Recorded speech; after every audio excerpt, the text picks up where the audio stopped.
Hello, Facebook family and friends. Welcome again to another wonderful opportunity where we can experience the Word of God a chapter at a time. Hey, I am here today. We are going through our monthly reading throughout the month of January. We have created a wonderful and beautiful tradition of going through the book of Proverbs, going through a proverb a day. There's 31 days in the month of January. There are 31 proverbs in the book of Proverbs. So it's only fitting that we will take each one of those days and we will experience a proverb each day. And so that by the end of the month, we can be rest assured that we have had great opportunity to discover the Word of God and what wisdom that does have with us. That is one of the things that this book of Proverbs, it keeps before us, is a lot of wisdom that is being presented. And here today, we're going to continue on in that same manner. That today's reading, it has 32 verses, so it's a little bit of a read. And I understand and know I'm running a little bit behind. We have some homegoing services and some other things that get taken care of today. That has put me a little bit behind my preferred schedule. I don't know how things are going to look for tomorrow because there is another homegoing service that I will be officiating, and so I may be on early in the morning. Early in the morning when I rise in the morning. But anyway, uh, it's always good to have a little bit of fun, get a little laughter. Laughter is good for the soul. But hey, for you, as you do come on, as you do watch this, whether you watch it now or whether you watch the repeat, I always want to encourage you to make sure you hit that thumbs up, that like button, the heart button. Let me know how you feeling about the content that is being presented on here to you.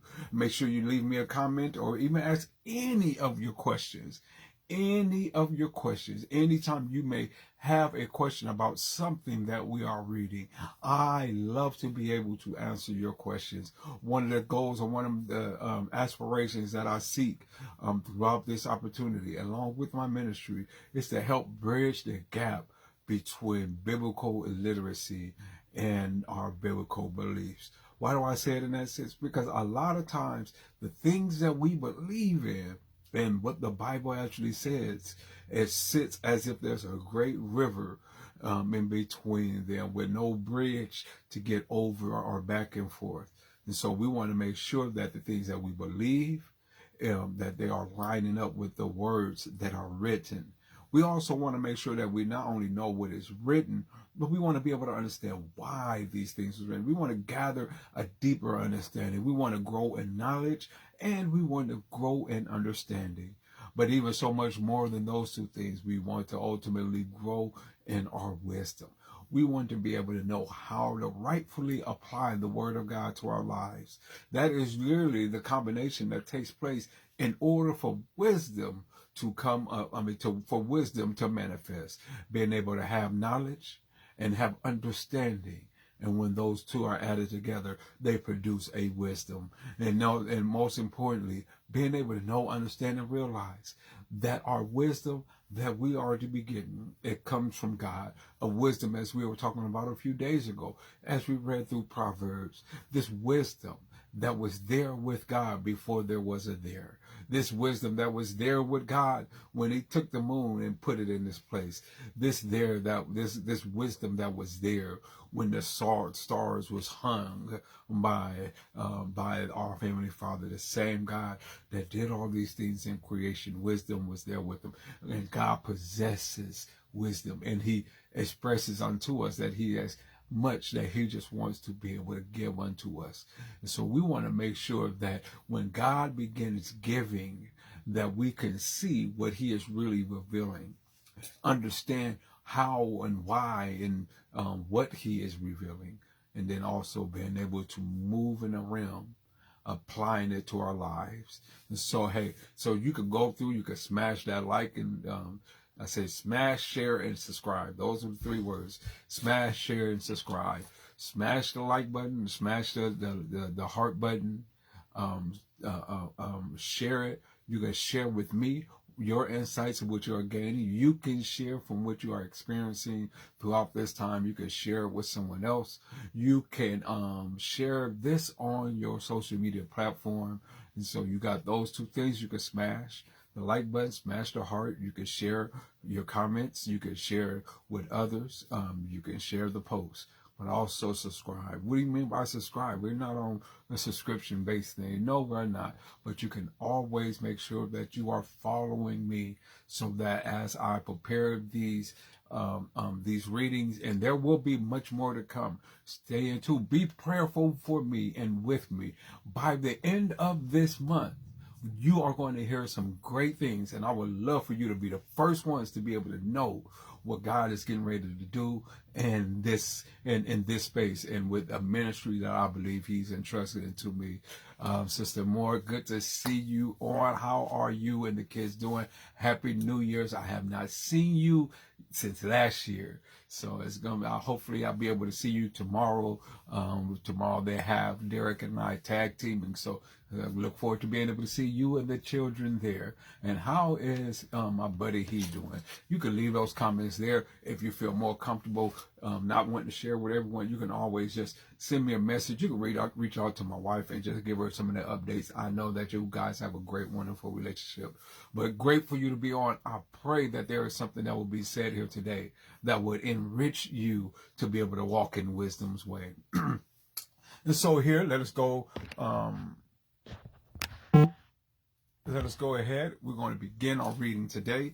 Coming out of Proverbs 10, we're going to be reading from Proverbs 10. We're reading it in its entirety, which is comprised of 32 verses that we'll be reading according to the English Standard Version. And as we go through, we may look at our companion, the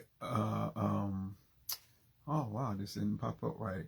Well, what we have been using as part of our companion has been the not the New Living. Yeah, I wish I would just pop up the NET Bible, the Net 2 Bible. And so we'll be looking at some of these different things. We may be able to look at it in that manner as well, if I can get this great technology to work out right. Pastor Davis, good to see you on, and Sister Tracy Martin, great to be able to see you as well. Hey, when is the meeting for this month? Don't forget to put me back in the chain gang, the groups. I need to be able to know these things. All right, well, let's go ahead. Let's read what Proverbs 10 has to say. It says, Proverbs of Solomon. A wise son makes a glad father, but a foolish son is a sorrow to his mother. Treasures gained by wickedness do not prosper, but righteousness delivers from death. The Lord does not let the righteous go hungry, but He thwarts the craving of the wicked. A slack hand causes poverty, but the hand of the diligent make rich. He who gathers in summer is a prudent son, but he who sleeps in harvest is a son who brings shame. Blessings are on the head of the righteous, but the mother of the wicked conceals violence. The memory of the righteous is a blessing, but the name of the wicked will rot. The wise of heart will receive commandments, but a babbling fool will come to ruin. Whoever walks in integrity walks securely, but he who makes his way crooked will be found. Whoever winks the eye causes trouble, but a babbling fool will come to ruin. The mouth of the righteous is a fountain of life, but the mouth of the wicked conceals violence. Hatred stirs up strife, but love covers all offenses. The lips of him who has understanding, wisdom is found, but a rod is for the back of him who lacks sense. The wise lay up treasure, but the mouth of a fool brings ruin near. A rich man's wealth is his strong city. The poverty of the poor is their ruin. The wages of the righteous leads to life, the gain of the wicked to sin. Whoever heeds instructions is on the path to life, but he who rejects reproof leads others astray. The one who conceals hatred has lying lips, and whoever utters slander is a fool. When words are many, transgression is not lacking. But whoever restrains his lips is prudent. The tongue of the righteous is choice silver. The heart of the wicked is of little worth. The lips of the righteous feed many, but fools die for lack of sense. The blessing of the Lord makes rich, and he adds no sorrow with it. Doing wrong is like a joke to a fool, but wisdom is pleasure to a man of understanding. What the wicked dreads will come upon him, but the desires of the righteous will be granted. When the tempest passes, the wicked is no more, but the righteous is established forever. Like vinegar to the teeth and smoke to the eyes, so is the sluggard to those who send him. The fear of the Lord prolongs life, but the years of the wicked will be short. The hope of the righteous brings joy, but the expectation of the wicked will perish. The way of the Lord is a stronghold to the blameless, but destruction to evildoers. The righteous will never be moved, but the wicked will not dwell in the land. The mouth of the righteous brings forth wisdom, but the perverse tongue will be cut off. The lips of the righteous know what is acceptable, but the mouth of the wicked what is perverse. That concludes our reading of Proverbs 10.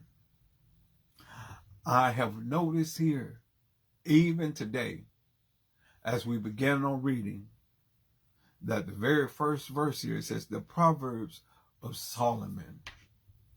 What this leads me to believe, consider, think about, to weigh out, is that we have spent the first 9 verses of this 9 Proverbs of Solomon's words to his son to encourage him to pay attention to what he is about to say.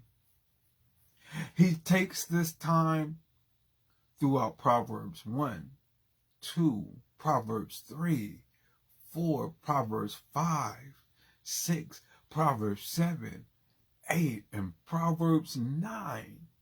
He stakes his case for wisdom. He states his case for heeding a father's instructions. And now as we walk into Proverbs 10, now that he has his son's full attention, he's laid out the benefits and the blessings of being able to have wisdom.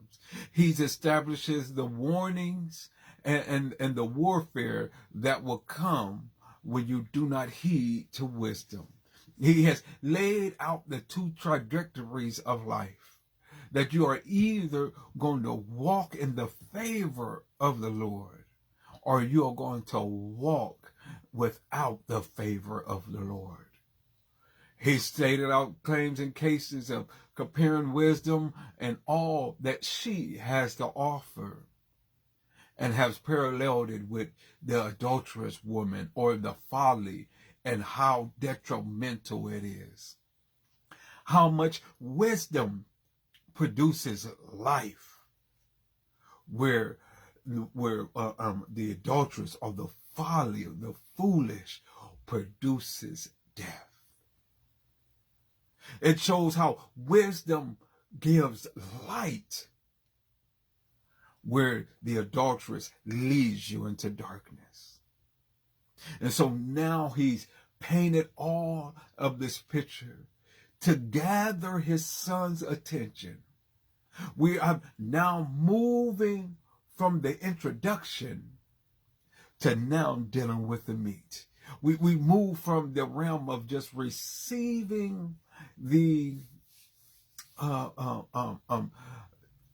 there's another word I'm looking for, I can't really think of, but now we're getting ready to experience some great things of these Proverbs that is coming from Solomon. Listen here, let me see what Sister Moore has to say. We are doing great. Thank you. We will join tomorrow evening. It has been a while since we have been there. Well, I am looking forward to being able to see you tomorrow evening. And so let us move on to something I wanted to pull out here. One, I notice just as much as comparison that he's done in these first 9 Proverbs, he does it in the same way here. And we see things being quick. He gives these quick one-liners, and then he follows them up with the word but. In some of these, he lists out wisdom and its benefit, or wisdom, what it is doing, wisdom and what happens, and then contrast it with something about the foolish person. Pastor David says, hey, my brother, I was thinking a wise man knows something, but a foolish man knows everything. That's a good one. That's a good one. That's definitely a good one. But look, I mean, just by way of example, the very first verse here, a wise son makes a glad father, but a foolish son is sorrow to his mother. And it continues on with that. Treasure gained by wickedness do not profit, but righteous delivers from death. Notice the quality of words that he uses, as what Pastor Davis is saying. For that foolish man, let's look at some of the words. I'm not going to expound on them, but I want to look at some of these words that Solomon chooses to use when considering someone that is foolish. This word foolish, notice, he is not saying the son is a fool, but he is acting like a fool. He is foolish. That word foolish, it really deals with an adjective. An adjective is a word that would describe nouns and even sometimes verbs, if I'm not mistaken. But it describes nouns. A noun is a person, place, or a thing. And so that's foolish. In here, we see it's describing the son, and in particular, the son's action. The word foolish, it really means or have this connotation of describing action of a person that is lacking or choosing not to use good sense. or judgment, that is not moving in a wise way, that is being brainless, thoughtless in their action, that is moving and being irresponsible, that is acting reckless, that is insane in the way that they're processing. They're using ridiculous ways to think things out. They are acting dumb and stupid. They are doing things in this manner. And so when we look at these Proverbs that is here, one of the first things that I've noticed, that there is a lot of words and a lot of things that is describing the foolish man. Look, first of all, in first one, he says, he calls him a foolish son. He calls him treasure gained by wickedness do not profit. Okay, hold on. Let's move on to another one. He calls them wicked in verse 3. Look, he says, but he thwarts the craving of the wicked. This was a term my wife and I, we were just talking about. What is that difference between wicked and evil? Wicked deals with these things that are truly morally wrong, that is sinful. And so since he is describing wicked as a person, I would suggest that it is the person that practices being morally wrong, that practices evil, that practices wrongful behavior, that practices this extreme unpleasantry. We could see that not only in that sense, excuse me, but we could see what the Bible regards as wicked is as someone that makes a mental disregard of justice, of righteousness, of truth and honor, of virtue. It is a person that is evil in thought and in life. It is truly having a deprived, sinful, criminalistic lifestyle. It calls wicked. But then, not only that, he also describes a son who sleeps at harvest as someone who brings shame. Shame. Shame is a word that is used in such a way that it is not honorable. Shame does something that causes us to think, let me see, how do I want to describe that? Because it's still dealing with some of the emotional aspects that we have already been dealing with. But it has this ability to cause a feeling like something has been done wrong, like a mistake is there. It is when you evaluate yourself and have a negative evaluation. It is looking at the flaws. It brings on a sense of immodesty or dishonor. This shame. It says that he brings shame. He talks more about the wicked, how it conceals violence. The wicked will rot. How, and then hold up, wait a minute. In verse 8, we got something different. Calls him a babbling fool. If that, Pastor Davis, isn't that what happened when you have a foolish person? They just begin babbling as if they know it all, and you can't tell them nothing.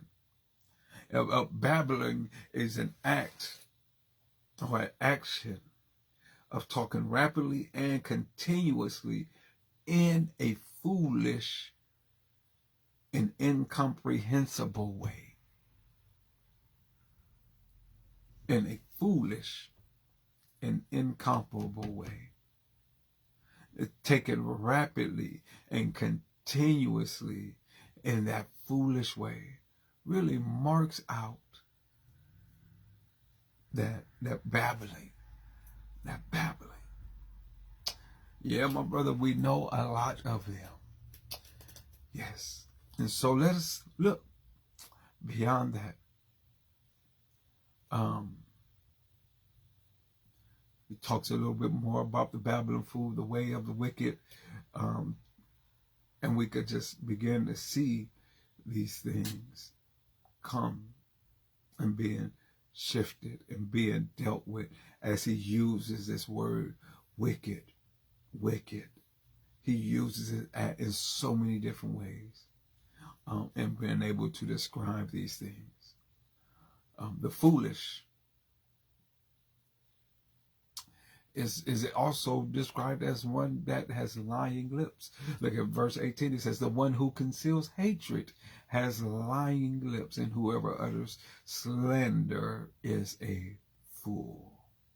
And so even their language, as we've been talking about here, it has some characteristics to it. It's lying and it produces slander. It's slander. That slander, it really, we see it often, especially in the day's time when we're watching television shows and programs. I like a lot of the crime and like the crime and law type programs like Law and Order, and CSI, stuff like that. So you could hear always when someone is wanting to talk about having their character assassin or facing defamation or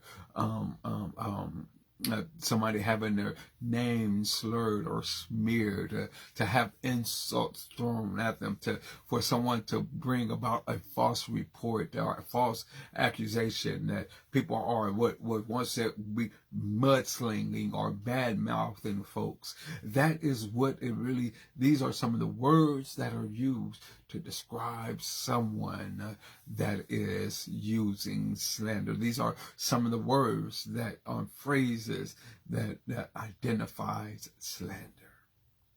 And he says, whoever utters slander is a fool. And he just continuously looking at the foolish, the wicked, and all of these different things as he's drawing this line. But then, on the other side of the line, he has a word that he uses for those that take heed to wisdom, for those that do live morally upright, for those who are not chasing a lifestyle of sin. He calls them righteous. Righteous, it really means for a person to be morally right or even justifiable. What does that word justifiable mean? I'm so glad that you asked. Being able to be justifiable is that having the ability to show, or the ability or possesses being able to be shown that you are right, to be shown that you are reasonable, to be shown in a sense that what you are saying is legitimate, that it is valid, that it is acceptable. Someone that is justifiable, they're lawful, it is well-founded, it is sound and sensible. And so we see that with someone that is justifiable. And so when I think about someone being righteous, being described as being righteous, it really hits at being worthy and ethical, someone that is principled and honest, someone that is innocent and without fault, someone that acts saintly, someone that is pure, angelic, someone that is well-founded and sound. And so we could see that for those of us, this is what it means to be called righteous. And so we see that these things, being able to draw these lines between the righteous and the wicked. The righteous and the wicked. In verse 30, he comes on and he says, the righteous, here is some of the benefits that we have. This is one of the benefits that we have when it comes down to us being righteous. When we are deemed to be those that are morally upright, that are upstanding, not only in the world, but in from God's kingdom and God's perspective. When we are uncorrupted, when we are rightful, when we are sound, when we are reasonable, well-founded, principled, ethical. Here is a couple of benefits. One, the Bible tells us in Proverbs 10 and verse 30 that the righteous will not be removed. We will not be removed. Well, what are some things in our life that can cause us to be removed? Life is filled with so many different challenges, so many different obstacles. You got loved ones. You got people, well, let me put it like this, you got people that'll push your buttons. And oftentimes, it's the ones that's the closest to you that know exactly where the buttons are to be pushed. But when I'm a righteous person, I won't allow how people are doing and moving to dictate nor determine some of those things. I was trying to pull this thing back up, but my tablet is acting. I mean, you know, it's tripping over here. The righteous,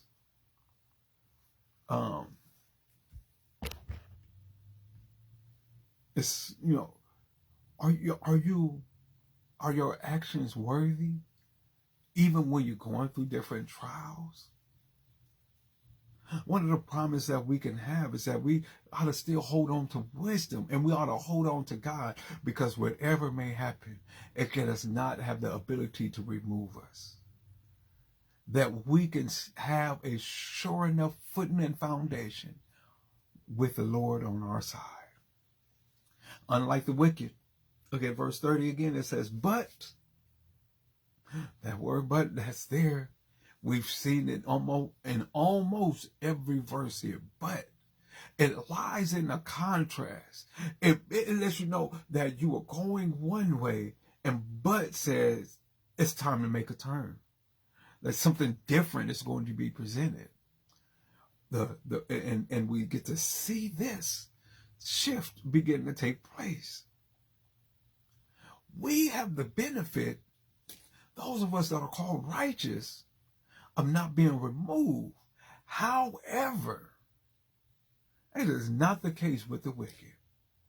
How do I know? Because in verse 30 it says, but the wicked will not dwell in the land. They won't have that sure footing and foundation that we have. The wicked will not be able to have something to stand on. And ultimately, when it's all said and done and over with, the righteous has a kingdom that is being prepared, not with man's hand, that we will enter into. But the wicked will not be able to even stand out the gates. Look at verse 31. It says, look, the mouth of the righteous brings forth wisdom. So hold up, wait a minute. We got some benefits as being righteous, but we also have some responsibilities as we are the righteous one. The mouth brings forth wisdom. Are voices, our actions, our doing are to speak that same testament of us being righteous. Our speeches need to uphold what righteousness is really all about. But for those, we get a different thing. But the perverse tongue, this tongue that is unacceptable, this tongue that is unreasonable, this tongue that is wrong-headed, this tongue that is shown to have a deliberate desire to behave in a way that is unreasonable, that is contrary. The perverse tongue will be cut off. It will be cut off. Notice that the righteous has an ability to bring forth wisdom, but a perverse tongue is going to be cut off. This lets me think about plants, and sometimes one of my accounts, they got this plant that sits in their lobby, and whenever the day comes when I'm getting ready to clean, they will come and they will shake the tree. I used to always wonder, I was like, why they do that? They just want to make my job more difficult. I don't want to be, all these leaves and stuff. But I asked them about it, and it engaged a conversation. They said, well, we don't want the dead leaves to be here all week. And so, and we don't want them on the trees. So when we know you are coming, it proves a great time for us to get rid of those parts of the tree that is not beneficial. These parts of the tree that are no longer living. That is what happens with a perverse tongue. It is cut off and it is no longer living. It's no longer connected to what will give it life. Even though it may look like it's still a part, then quickly, if you shake it sometimes, it will show that that it no longer is connected as it falls down to the ground. And then here I come with my vacuum. I'm going to remove all evidence that there was dead leaves around. But for the leaves that are still connected, they are still able, those leaves are still green. They are still producing oxygen. They are still bringing forth, in quote unquote, sense a term, wisdom. Says the mouth of the righteous bring forth wisdom, but the perverse tongue will be cut off. And it kind of doubles down on this in the last verse of today. The lips of the righteous know what is acceptable. So hold on here. Just looking at verses 30, 31, and 32. We realize that first of all, that we have a benefit that we shall not be moved. Those of the righteous, we also see we have a responsibility to be speaking and bringing forth wisdom. That lets me know that with us, there is already stuff being put on the inside that could come out, that can be filled with knowledge and understanding and filled with provisions and ways to apply it, that it will be wisdom. But then not only that, it's not only will we not be removed, not only do we see the expectation now we are to be a blessing. We see benefits, we see that we are to be a blessing, but it also talks about what we are to believe, what we are to know. It says the lips of the righteous know. But what do you know? What is acceptable. We are to know what is right. We are to know what is just. We are to know what is good. We are to know these things. No wonder when we read in the New Testament, Paul tells unto the believers to put your mind on things above, that you are to think about some things. When you begin to think about it, you begin to know it. And when you know it, you can speak it. When you speak it, you can learn, even for yourself, learning how to live it. Listen, we're finished now. but I'm ready for a trip. I'm ready to take a vacation. So will you pack up Proverbs 10 with me? And let's take a small trip. As many of you may be on for the first time and you're wondering, what are you talking about, this small trip? Well, that is a phrase that we're going to coin.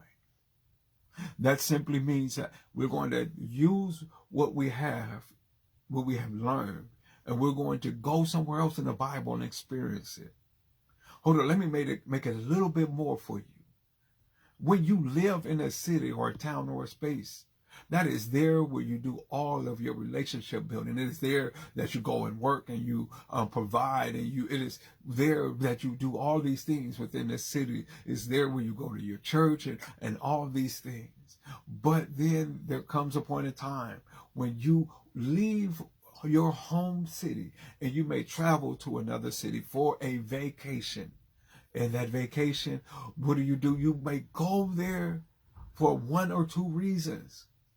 That place may have a plethora of things to offer, but you are only able to go there and experience some of it.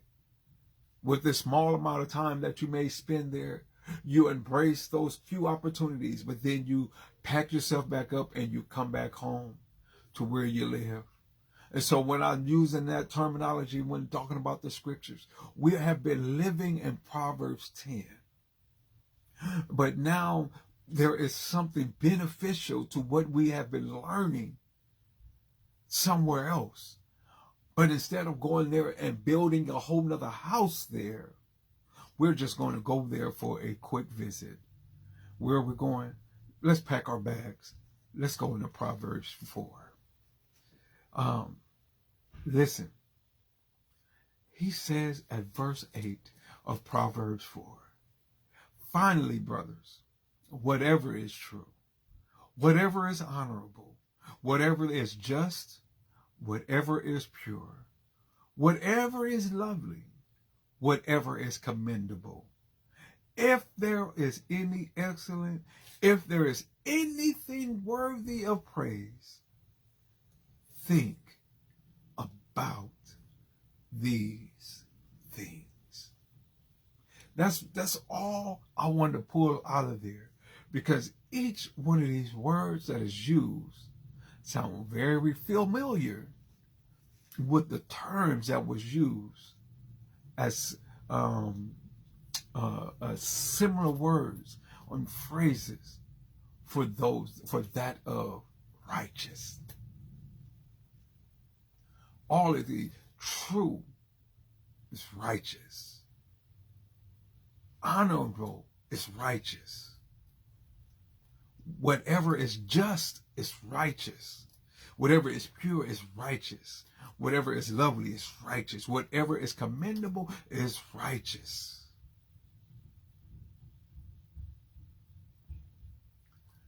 And these are the things that we ought to, yes, as my wife has said, these are the things that we ought to think on.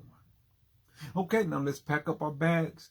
Let us go back now into Proverbs. We've gotten out of Philippians what we wanted to experience on our quick vacation. But now we are back here in Proverbs 10, where we have been at. And we have seen a lot that is here.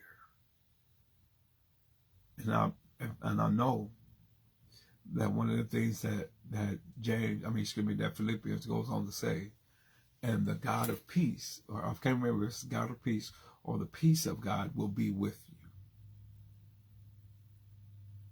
But notice what takes place with the wicked in this last verse of 32. We're back in Proverbs 10.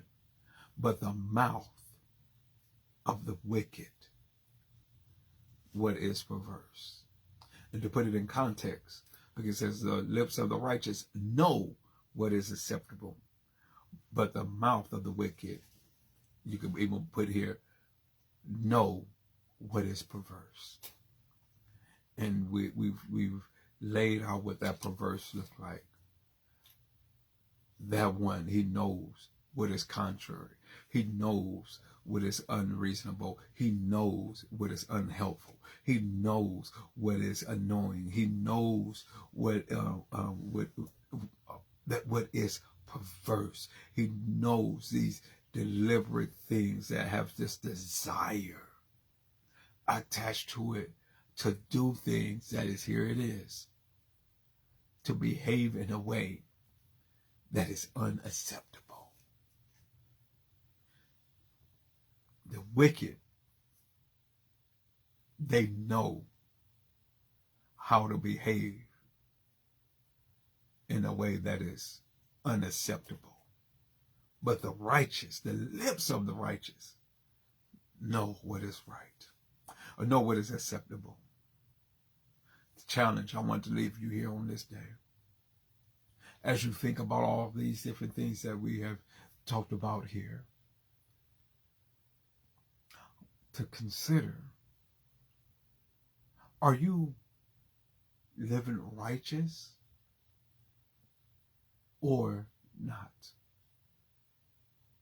I pray that as we continue to march into 2025 along this journey, that you will take the time of what Paul has said in Philippians, to think on those things that are righteous.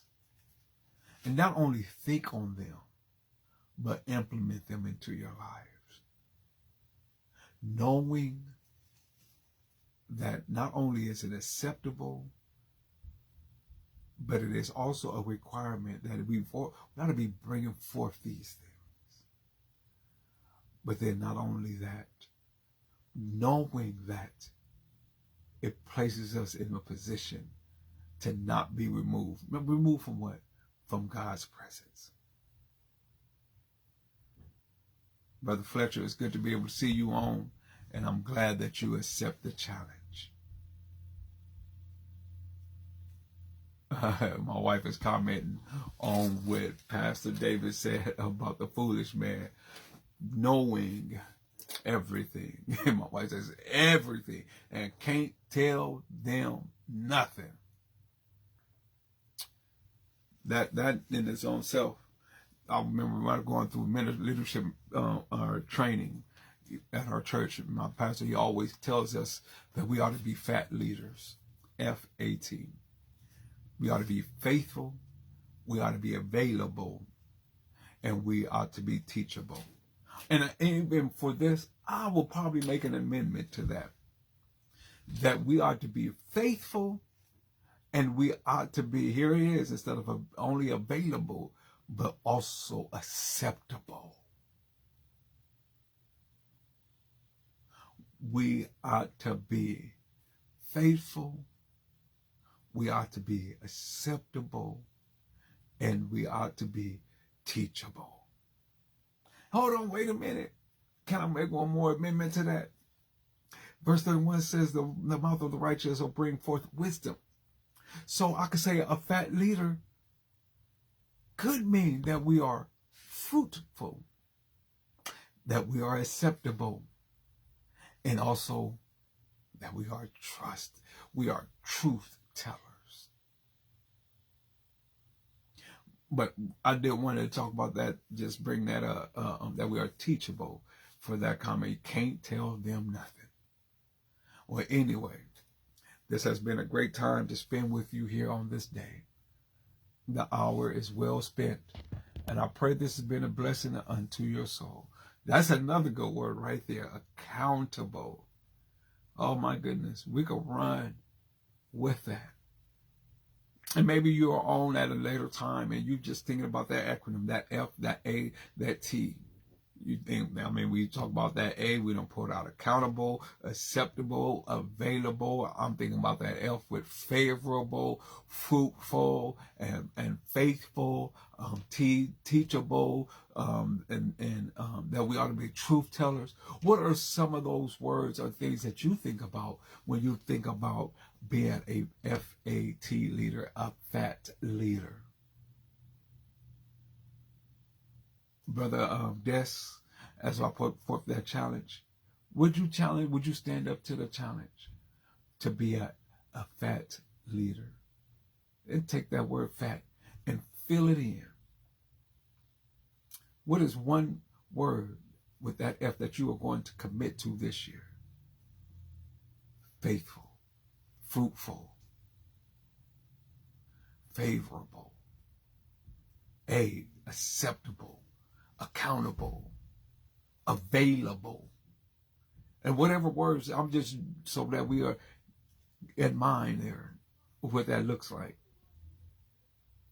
Teachable, trainable, truth-telling.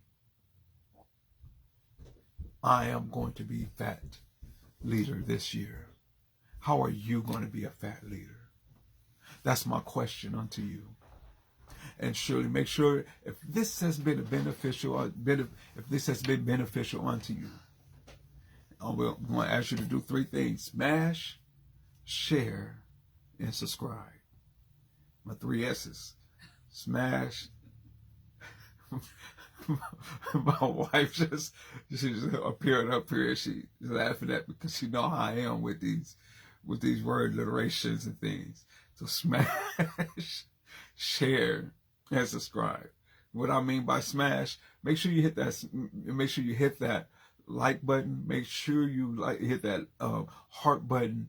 It allows me to be able to know that when you are been tuning in these things, that you are enjoying the content that I'm producing. Being able to share, whether you are here live or come back and watch at a later time, share with me and share with this community of believers things that stick out to you, insights that you gather, questions that you may have, so that we can do this together. I love being able to come back on and looking at the comments and making responses to the things that you may say, even though you may not watch the actual live video. But you also have a way that you can share with those that you're around. Maybe something I've said, maybe it's something about one of the verses that has been read. Maybe it's a comment that someone else have shared in the comment section. Make sure you share these things with someone else. But then you can also share by taking this. You can share it on your social media pages, or or share it with someone else, that they too can come along this journey of experiencing the Word of God, a chapter at a time.